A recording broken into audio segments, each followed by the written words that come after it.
Please give a warm welcome to Marin Prcela on the topic Microservices in Production. Thank you. You can hear me? Yeah. Hi, everyone. I'm Marin. Thank you for coming to my talk. I'm a lead software engineer at -5 here in Zagreb. And today, I'm going to talk about microservices and the experience we had with microservices in production. Okay, the estimated time for this talk is about 40 minutes, so sit back and relax. Okay, okay, so I'm going to try to give answer to 3 questions. The first one is, what are microservices? So just a couple of minutes there. Okay. The second one is, do you need microservices? Also just a couple of minutes. And the most important part is, how did we do it? This talk is also a case study, so I will be showing some real examples from the system that we created for the Supersport. Oh, sorry. I just wanted to point out the laser. For the Supersport betting company. Supersport is the largest betting company in Croatia. And we also like to say that it is the largest online business in Croatia. And Supersport is business-oriented, and -5 is technology-oriented.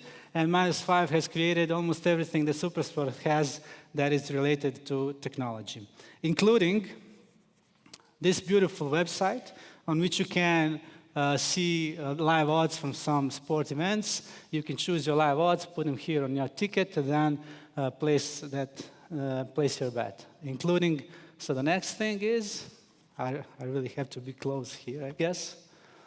Oh, come on. Come on.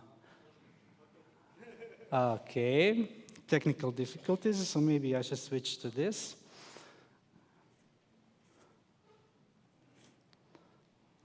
Okay.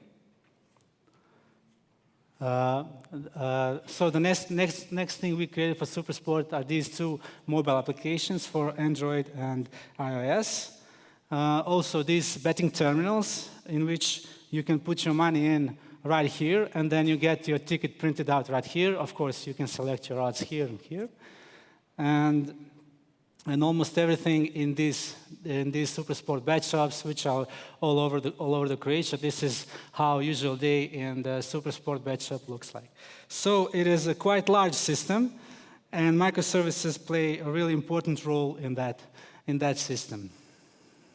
I'm really not sure if this is working. Okay. So the first question is, what are microservices?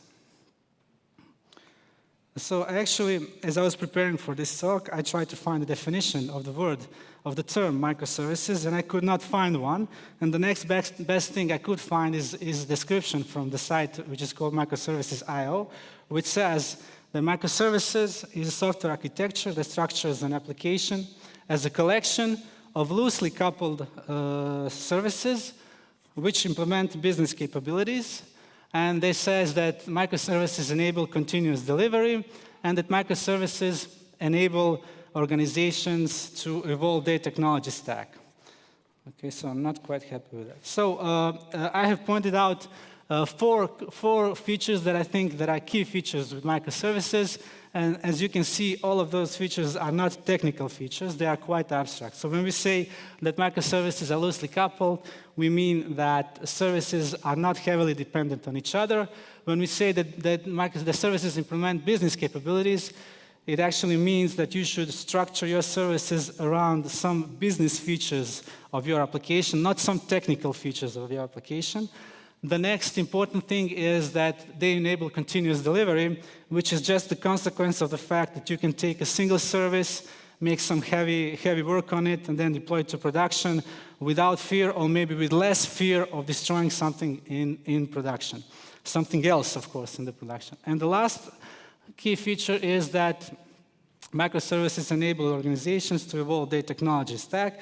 That is almost the same consequence of the fact that you can take a single service, you can try some new technology on that service, and then deploy it to production. So if you're not quite happy with it, you can roll it back and so on, without having effect on the whole system. So microservices are usually compared with monolithic applications. So on the left side of the screen, we have a classic box cylinder software architecture with a single front end, single back end, and a single database. And this poor backend here is responsible for implementing every single aspect of your business. On the right side of the screen, we have a microservice architecture, which is actually a collection of loosely coupled services and which are autonomous. And when we say that service is autonomous, we actually mean that each service owns all of the state and all of the data that it immediately depends on. So no service is allowed to reach into other services' database to read some data or maybe to update some data. And that fact is actually what actually isolates this service as a single unit. So you are able to take this unit and deploy it to production without fear of destroying something else. So actually, it is not allowed to put a single database and allow all the services to communicate with that database, because then you again put your continuous delivery and your technology evolution back to square one. Okay. So, do you need microservices? Hopefully. Let's see. So, to give you the answer to that question, I actually thought about the three major problems that microservices can help you with. So I thought about just giving a quick analysis of them so you can choose for yourself whether you need microservices or not. So the first problem that microservices can help you with is coupling in software. So what does it mean? When you have a monolithic application and you have a bunch of modules in a single application, and that application grows in time, and all of these modules become really coupled between each other. They depend on each other. So with time, it becomes really hard to change anything without affecting something else in the system. So as this system grows and grows, become much more and more coupled, your developers become frustrated with any change that they have to make on your system. So microservices have some idea how to help you with this problem.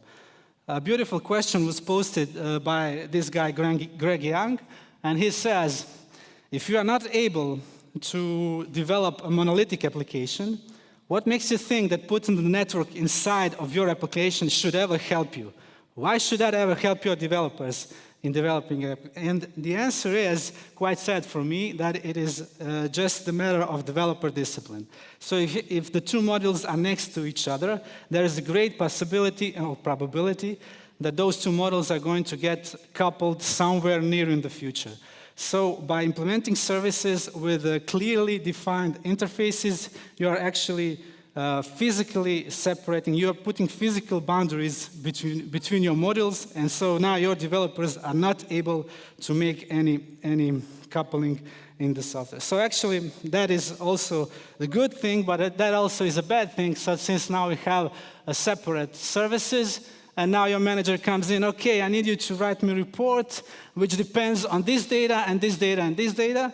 And with monolithic application, you could actually write a single query and fetch all of this data.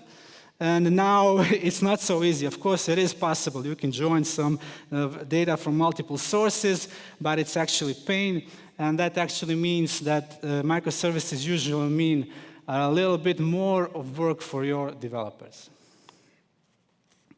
The next problem which microservices can help us with is latency. Latency is defined as the time interval between stimulation and response. So everybody wants a faster application. Everybody wants their application to be nifty, fast, and so on. So what happens in monolithic application is that when you have some queries in your database, which span across multiple database tables, you usually trigger some locking mechanisms which actually slow down your application. So here's an example. This is a workflow of which we use to place our slips into our database. So first we check if this betting slips has already been processed. Then we check if the odds on these slips are valid. Then we check, then we reserve the money from the user account. Then we check if there's some additional authorization for this slip. Then we actually store the slip into the database. And then we finally confirm the money reservation. And this actually ends the workflow of putting the slip into the database. So if we had a monolithic application, we would actually execute all of these actions within a single transaction. And this action would be atomic in a sense. But that would actually mean that all of these actions would wait for each other to finish. So that would actually slow down your applications. And what microservices do, they say, okay, maybe we don't need atomicity, maybe we don't need data consistency. And so they just lower the level of data consistency, and now your application runs faster, and everybody is happy, except they're not, because now you have to compensate for your database consistency manually. Of course, what happens if something breaks here in the middle, and now you have already executed this, this, and this, so you have taken the money from the user, but you actually haven't stored the slip into the database. Now you have to roll back all of this stuff. So actually, if you had a transactional database, that would roll back automatically, but now you don't, so you have to manually somehow do it. So there are many patterns of actually doing this, and we use a distributed saga pattern, which says that which actually has some serious requirements, which says that all of these actions should have a reverse action, so you can roll them back manually. Also, they said that all of these actions must be idempotent, which means that you can execute a single action repeatedly without any consequences.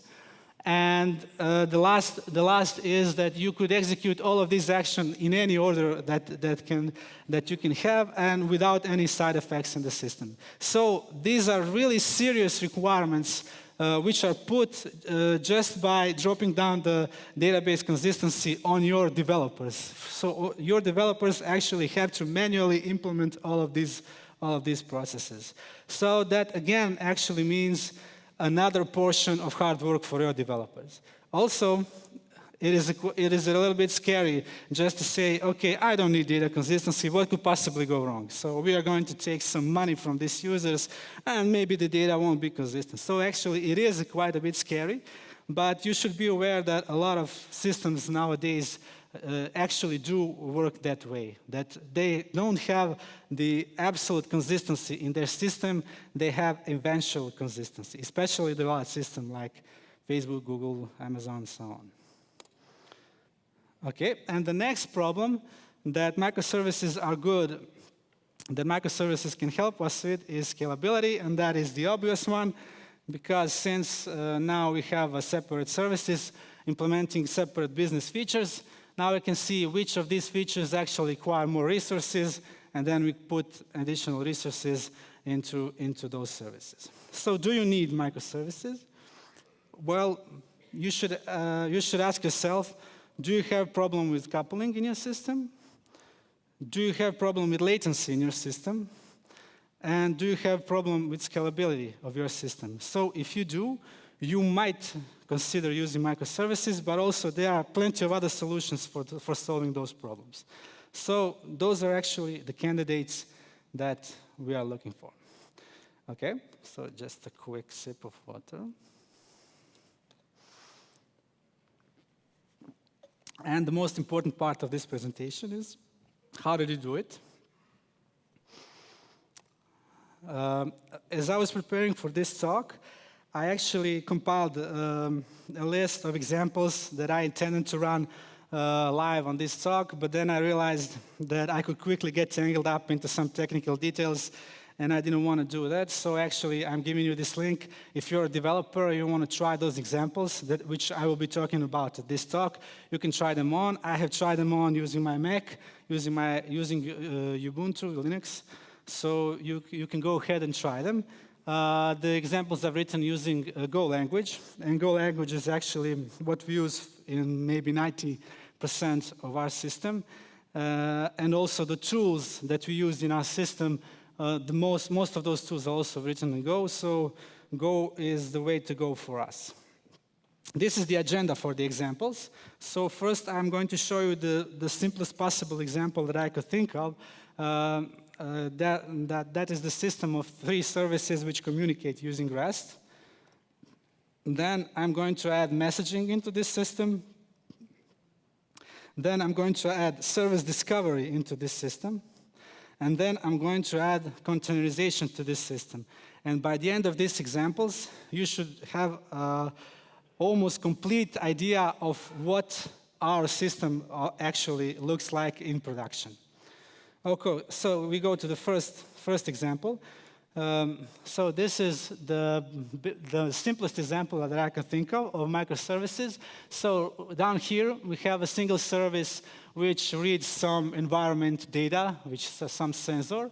Here we have a service which is able to receive some sensor data and then perform some heavy computation on that data and then return the result. And here we have the orchestrator of this process, which actually polls this sensor each second, reads some data, and then sends that data to the worker and maybe writes the result to log or something like that. So there are really no heavy technology here, but actually this system does satisfy the description that I've given you in the beginning, which says that all of these services are loosely coupled, they implement business capabilities, they enable continuous delivery, they enable technology stack evolution. So you could be quite happy with this. No extra software installed. But actually, I was not quite happy because this actually is the source of our data, and this orchestrator is not aware of the data until it actually pulls. So I tried to lay out this application a little bit differently. So it looks like this. So now we have a sensor which reads the data, then immediately sends it to worker, which immediately works on it, and then immediately sends it to app. But I actually didn't like this layout either, because this poor sensor here is now responsible to deliver the data to the worker. So that is actually really heavy duty for some poor sensor which we have here. That is actually a great example of coupling in the system. So you can imagine what would happen if something happened to this worker. So if this worker was down for some time, then this sensor would have absolutely no idea what to do with this data. So we have to actually use some tools from the tool set which was given to us. And this brings us to messaging. Of course, this is not a big surprise. We take some message broker which we can find online. We are actually using in production NSQ, new simple queue, which is written using Go. And what happens here is that all of the services are connecting to the message broker, and they actually can subscribe to some messages, and they can send some messaging, and that is the whole story. But actually, there are three really important aspects of this picture, which can usually go unnoticed. The first important aspect is that this sensor now is decoupled from all other services. So no service is aware of other services in the system. So this sensor can work regardless of whatever happens here. So I'm going to read data, I'm going to push it to broker, and my work is done. So actually, we have managed to decouple this service from other services just by using asynchronous communication, which is a really beautiful feature. This is just an extra value that usually could go unnoticed if you did not pay attention. So another extra feature is that now you can add an additional services here to this broker also, and those services could be totally unaware of what is going on. So you actually have a possibility to upgrade your system without touching all the other services in your system. And the third one is that you can actually take this sensor and maybe use it in some other application, because now this sensor is not coupled to this system only. So you can reuse your sensor. Really three nice, beautiful features given to us just by using asynchronous communication. So how do they find each other? Well, they use message routing. The simplest message routing pattern is, of course, pub/sub. So somebody publishes a message, and everybody who is interested can get a copy of that message. And another one is load balancing. So somebody publishes a message, and everybody else who is interested can load balance between all of those messages in the system. And actually, those two patterns are the only patterns that we use in our system, because complex routing patterns are actually an anti-pattern in microservices. And why? because all of your developers should always be aware of what is happening in the system. And if you have some complex routing mechanisms, then nobody could ever actually guess what is going on, especially in some crisis moments or something like that. Also, what we have introduced with asynchronous messaging is now we have introduced a lot of edge cases. So, for example, you have a lot of stale messages. We have a lot of missed messages in the system. Now we have to take care about order of receiving messages in the system. So actually that is another portion of burden to your developers which they have to take care about. So in our experience, so this is from this slide, in our experience actually a lot of poor handled edge cases actually are the reason for a lot of bad situations. Okay. So this is the admin interface of our message broker. It is a bit overwhelming, so let me guide you through it. So what we are looking here is the topic named BetRadar, and here we see that we have two producers of this type of messages. The first producer is actually doing all the work. The second one here is not doing anything, so maybe this is like some backup solution, or maybe this is some stale service that should be removed from the system. And down here we have four clients which are actually getting every copy from this pool. So the first client is NSQ2log. This client actually just listens to those messages and store them somewhere in the logs, so we can have them for later. The next two are actually our staging environments, staging 2 and staging 3. And this is also a really nice added value of messaging, that you can take some messages from production and use it in your staging environment, so your developments can actually play with some messages without any harm done. And then the last one is actually the service that is performing the actual work. And this is the most important service. If all of this went down, nothing bad would happen. But if this one falls down, we have some serious issue. And here we can see that this service actually has had some troubles with some messages in the past, and somebody should probably take a look at it and see what is going on. Okay.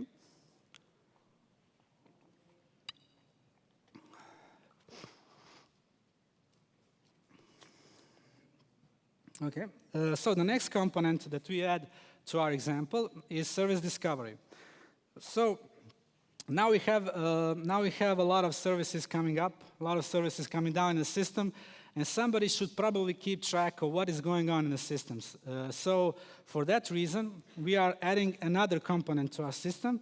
This component is called service discovery, and this component actually helps other services to find each other, and also can help us humans to find out what is going on in the system. So how does it work? Each service has an obligation to register itself to this service discovery service by sending his name, sending his location in the network, and sending his health check endpoint. What is this for? So actually, every service can have some endpoint on which it can proclaim its current status. So if some service has some trouble with connecting to database, or maybe storing some value somewhere, then it can communicate it to its health check, and service discovery can actually remove this service that is having some troubles from the actual production, and all other services can happily continue working in production without any side effects. Okay, is this going down? Can you hear me? Okay. So how do other services find each other? Well, there are a lot of options for finding other services. The most simple one is I can ask our service discovery. Actually, I didn't say, but we are using. Can we fix this? Can somebody help me? Some technical problem. Oh, I think I got it. Yeah? Yes. Thank you. Okay. The most important option. So I just wanted to say that we are using console as a service discovery component in our system. So you can check it out. Maybe I have put in, yes, I have stated that here. Console.io, that is actually the component that we are using for service discovery in our system. So how does it work? It actually has an API interface on which you can ask, can you tell me where this service is? And then he politely responds. Also, it has some eventing mechanism on which you can subscribe and immediately get information if something in the infrastructure has changed. Also, you can set up your service discovery as DNS, so your services actually do not have to worry at all about infrastructure. They just push their request somewhere on the network with some address, and then the DNS will resolve that address properly. And the fourth option is to render your config file for your application with data that is extracted from console. So for example, if you have a Rails application, you can render your config, instead of your config file, you can have a template which is filled with data from console, and then your Rails application is gracefully restarted and with new information which is gathered from console, and now your Rails is totally aware of the new infrastructure in the system. So all of these methods we actually use. We use all of this in our production. Okay, this is another admin interface in our system. This is the admin interface of console. And this is how it looks like. Okay, this is also maybe a little bit overwhelming, so let me guide you through it. Up here, we have a list of data centers in our system. This S2 is the most important one. That is the actually production data center. What we have here is something maybe Elasticsearch, staging 3, development, staging 2, staging 1, staging 6, and our -5, our company data center. And we can pick one. Now I have picked S2, and in the S2 data center, I can see a list of all the services that are currently active in our system. And I can see that they are all green, so everything is healthy, everything is running as expected. And if I choose this one service right here, I can see that this DBI service currently has 2 instances running in production. So everybody's happy and everything is working as expected. So what happens if not everything is working as expected? So console has also a really nice feature that can send you notifications when whatever goes wrong in your system. So this is an example. Console has detected that some service is having some trouble in production, and it sends the notification to the alerts room in our Slack. So everybody who is interested, you see there are 12 people also who will get the notification here.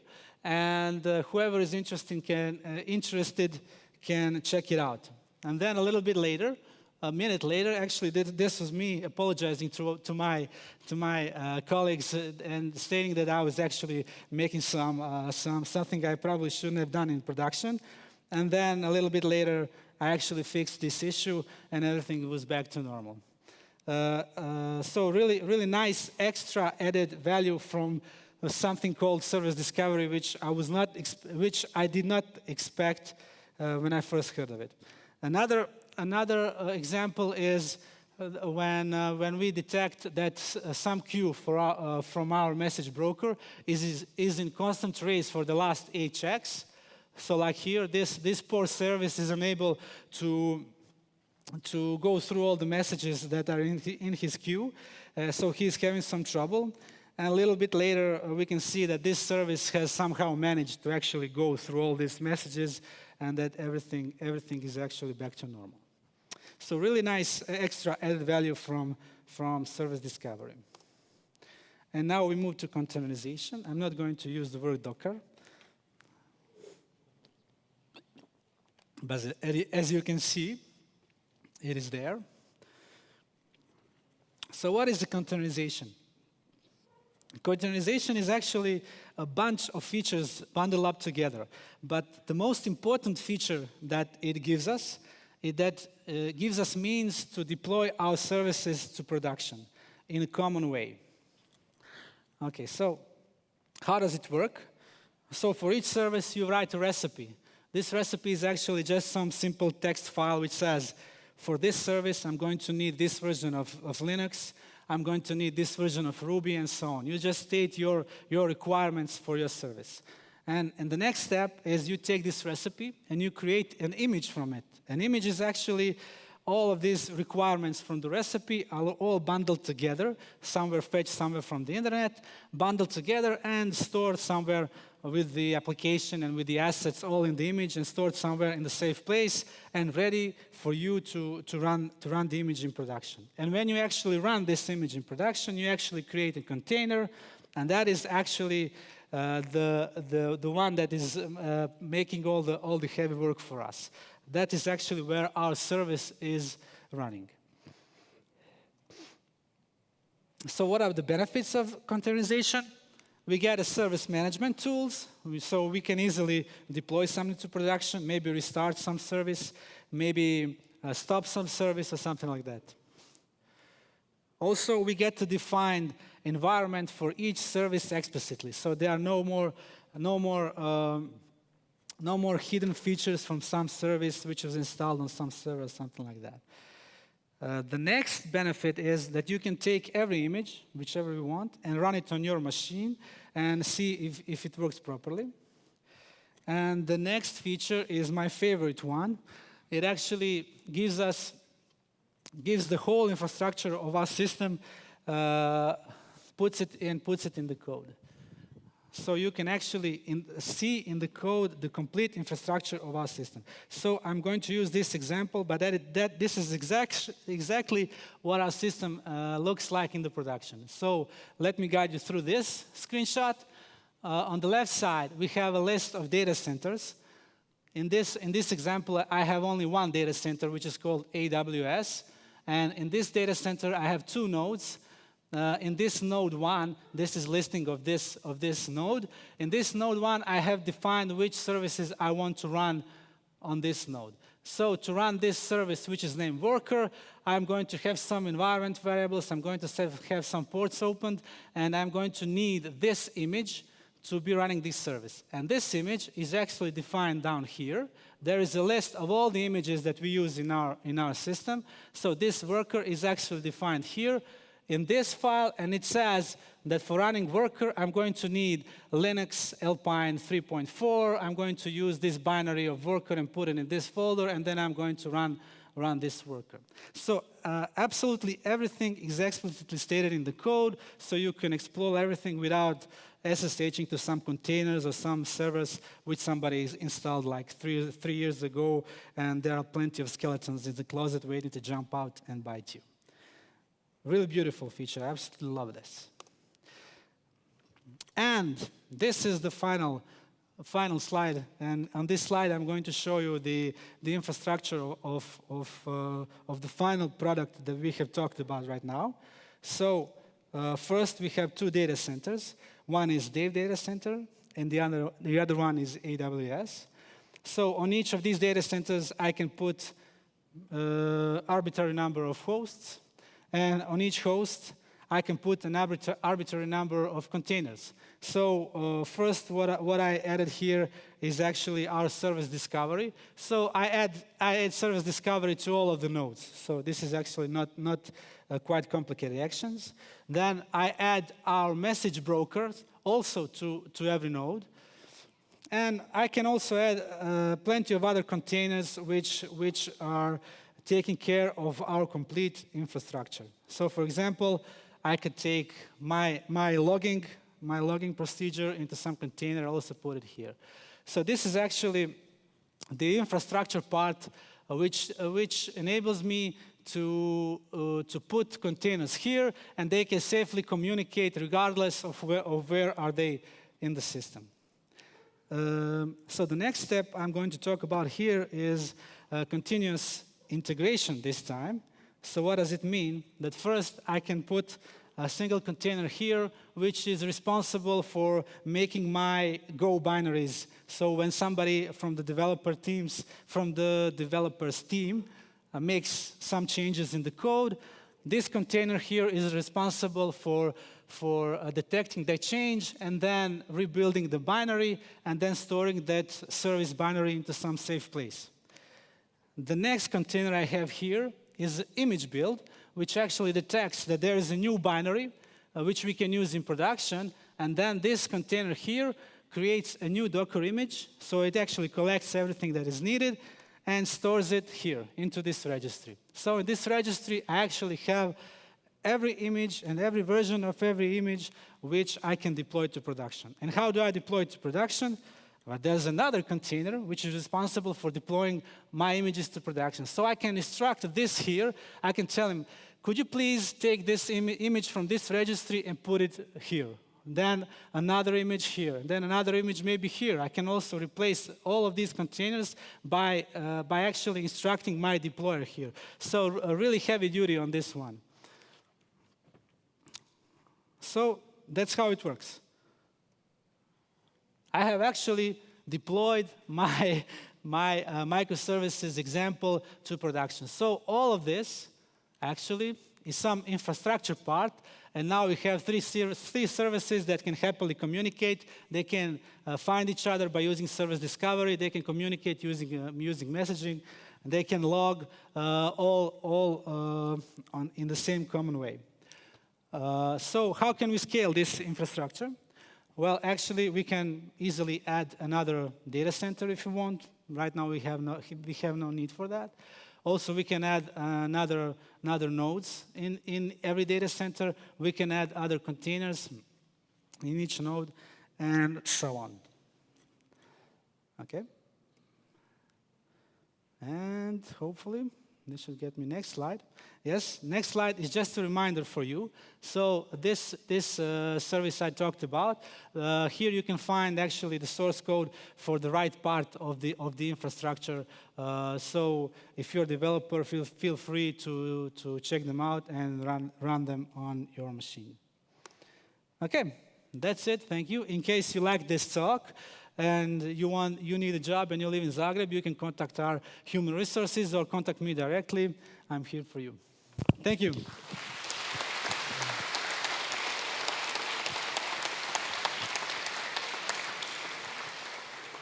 We have time for some questions. And So what's a node in AWS? You mean one instance or? Yeah, well, actually, it is a quite vague term. In our case, yes, that is one instance. But actually, there are plenty of you can rent from Amazon a single Docker host or plenty of options. But in our case, yes, that is single Amazon instance. Does it make sense to move such a small application to microservices? Oh, no, this application, of course not. As I stated before, microservices do bring a lot of trouble and a lot of heavy burden on developers. So in case you don't have any of these problems, you should never migrate to microservices. Monolithic applications are actually quite fine. So in case you have some really, really big application, you might consider using microservices. Thank you for a question.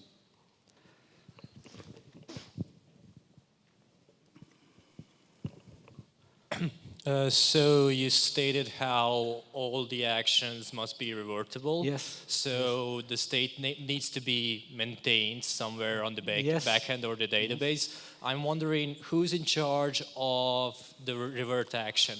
Who's in charge of the trigger, the front end, the back end, or time? Brilliant question. Thank you for asking that question. So I'm going to go back to this slide you're talking about. So just a second. Okay. This is the slide you're talking about. So actually, no.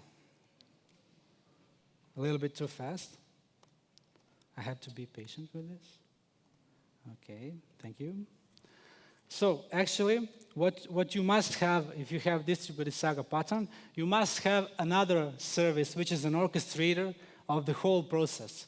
So if any of these processes actually break down in the middle, they are not going to roll back themselves because they are down. So another process, which should be a lightweight process, which does not perform anything else but just monitors this complete workflow, and it actually is aware of what is complete and what is not. That's all. So you have another orchestrator which is not depicted here for the aesthetics.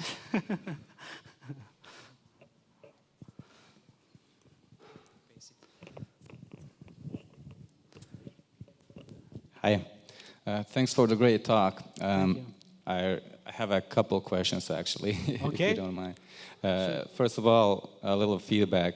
Like, I like how you kept everything. I was telling to my friend, like, this is as simple as microservices architecture gets.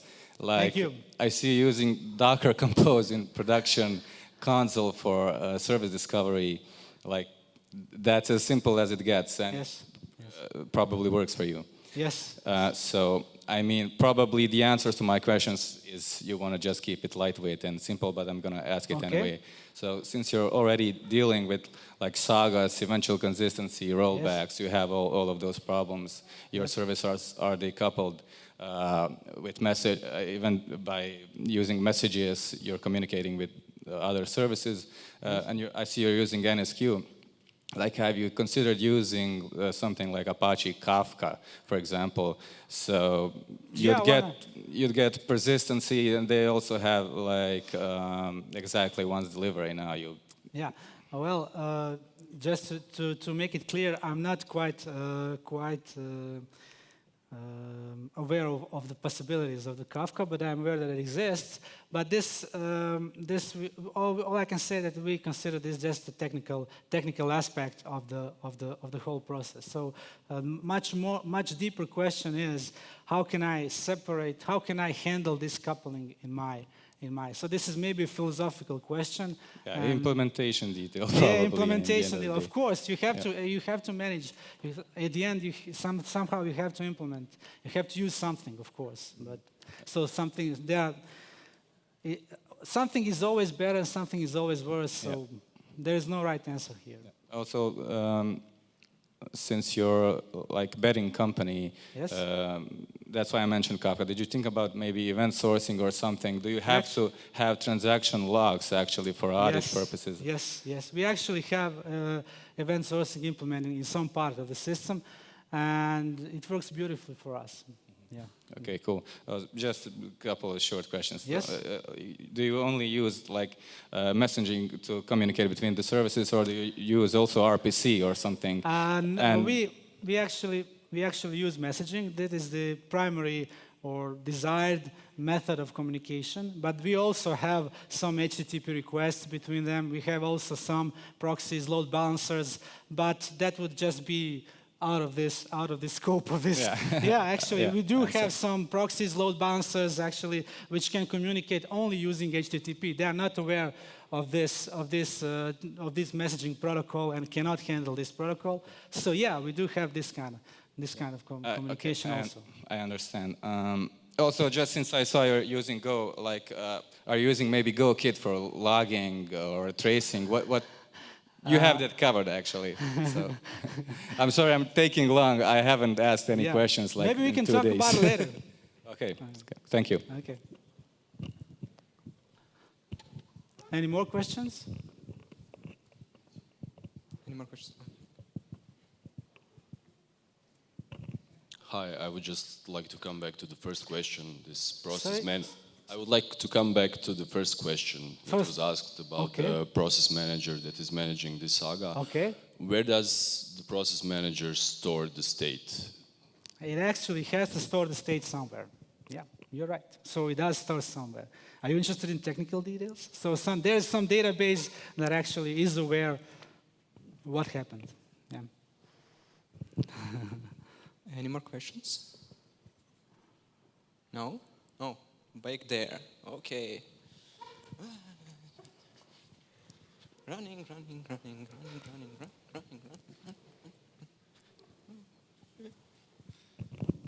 Hi. Awesome talk. Very Thank quick you. question. What about point-in-time recovery for microservices? Because each one has its own source of truth, and this orchestrator database, I guess that's the most critical one. So how does point-in-time recovery work when everything is asynchronous? I'm actually not sure. all of these databases are usually Mongo databases. So each service has some, can have whatever database it wants to use, and so you're actually asking me if something goes catastrophically down, so you have to restore all the services to a single point in time.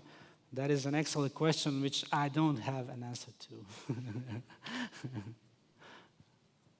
Any more questions? No? Marin, can I add one point to your presentation? Of course. Okay.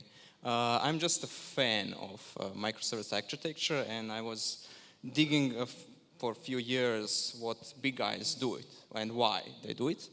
And they do it, my reason is because of human factor. Because it's the only architecture where you can have a very large number of teams. So 100 of developers that work separately on issues, right? Yeah. On separate services. Yeah, separate services, and it's the only architecture that can be so organic. Yeah, I did not mention. And in Croatia, we don't have this issue. We're a small country, so. So as you can see, we have 20 developers in our team. Yeah. That is Thank you, Marin. Okay. Thank you.